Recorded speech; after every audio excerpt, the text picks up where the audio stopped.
Hello, আসসালামু আলাইকুম guys, সবাই কেমন আছেন? আলহামদুলিল্লাহ আমি ভালো আছি। তো আজকে ভিডিওটা শুরু করছি ঠিক সকাল থেকে। কুকারে ভাত রান্না করে নিয়েছি। আর এখানে আমার ছোট ছেলেকে নাস্তা কিনে দিয়েছি, পাউরুটি। এখানে ক্রিম দিয়ে পাউরুটি খাচ্ছে। আর সাথে একটা ডিম সিদ্ধ করে দিব। তো ডিম সিদ্ধটাও দিব সাথে। প্রতিদিন একটা ডিম সিদ্ধ খুবই উপকার বাচ্চাদের জন্য। তো এটাই ছিলাম সকালের ছোট ছেলে নাস্তা। আর বড় ছেলেকে টিফিনে টাকা দিয়ে দিয়েছি। তো ওখানে ওর টিফিন কিনে খাবে। আর এই ঝুড়িটা আজকে অনেক দিন পরে পরিষ্কার করেছি। একদম ময়লা জমে গিয়েছিল চারপাশে, অতিরিক্ত ময়লা জমে গিয়েছিল। তো এটাকে সুন্দর করে পরিষ্কার করে নিয়েছি। এই ঝুড়িটা দিয়েছিল আমার মা। আমার প্রথম সন্তান হওয়ার পরে এই ঝুড়িটা এনেছিল কাপড় চোপড় নেওয়ার জন্য বাচ্চাদের। তো ঝুড়িটা কিন্তু অনেক বড় ছিল, ভিতরে কিন্তু অনেক জায়গা। তো আমি একটা করে কাপড় চোপড় ভাঁজ করে নিয়েছি। তো যেটা প্রতিদিন নেব তো সেটা এক পাশে থবো, আর যেটা সচরাচর লাগে না সেটা অন্য পাশে থবো।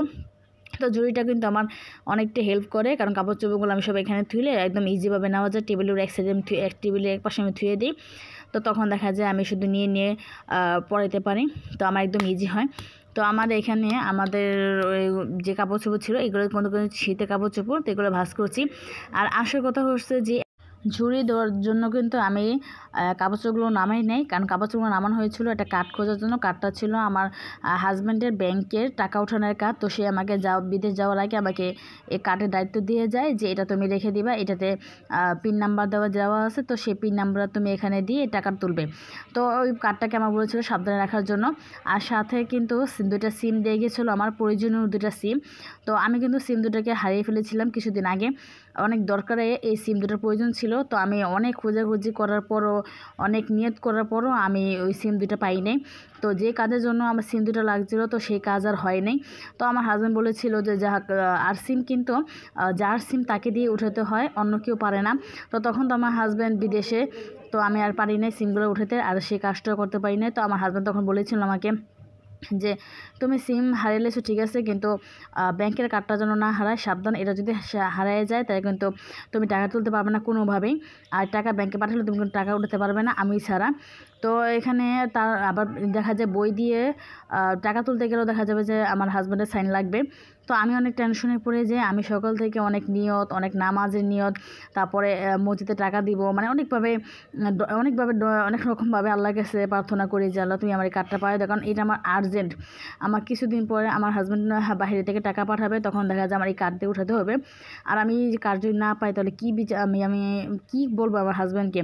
আমার মাথায় একদম বাস পড়ে গিয়েছিল, মানে এমন একটা অবস্থা। তারপরে কাপড় চোপড়, ড্রয়ার, তারপরে আলমারি, বলেন যা বলেন সব কিছু খুঁজে শেষ। মানে আমি কোথায় হারিয়েছি, কোথায় থুইছি আমি মনে করতে পারতেছি না।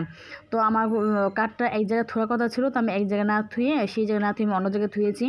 তো অনেকটা খোঁজাখুঁজি পরে তারপর আবার নিয়ত করলাম আল্লাহর কাছে। নিয়ত করে পরে নামাজে নিয়ত করেছি, নফল নামাজে। তো নিয়ত করার পরে আমি আবার চেষ্টা করি, তো দেখি যে ওই ড্রয়ারের কাপড়ের নিচে, আমি কিন্তু ড্রয়ারের কাপড়ের নিচে একবার খুঁজেছিলাম, তখন কিন্তু আমি পাই নাই। তারপরে যাই হোক, এটা হয়তো আল্লাহ ছিল, আল্লাহ আমার সাহায্য করার মতন ছিল, উনি আমাকে হয়তো ওইভাবে সাহায্য করেছে।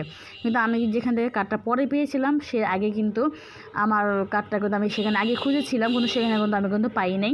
তো পরে কিন্তু আমি পেয়েছিলাম কার্ডটা। তো পাওয়ার পর আমি আল্লাহর দরবারে অনেক শুকরিয়া জানাই এবং আমার মন অনেক শান্তি হয়। মানে আমি যদি আজকে যদি কার্ডটা না পাইতাম, আজকে আমার হাজব্যান্ড আমাকে হয়তো অনেকগুলো কথা শোনাইতো। সে সচরাচর আমাকে কোনো কিছু বলে না আমার হাজব্যান্ড।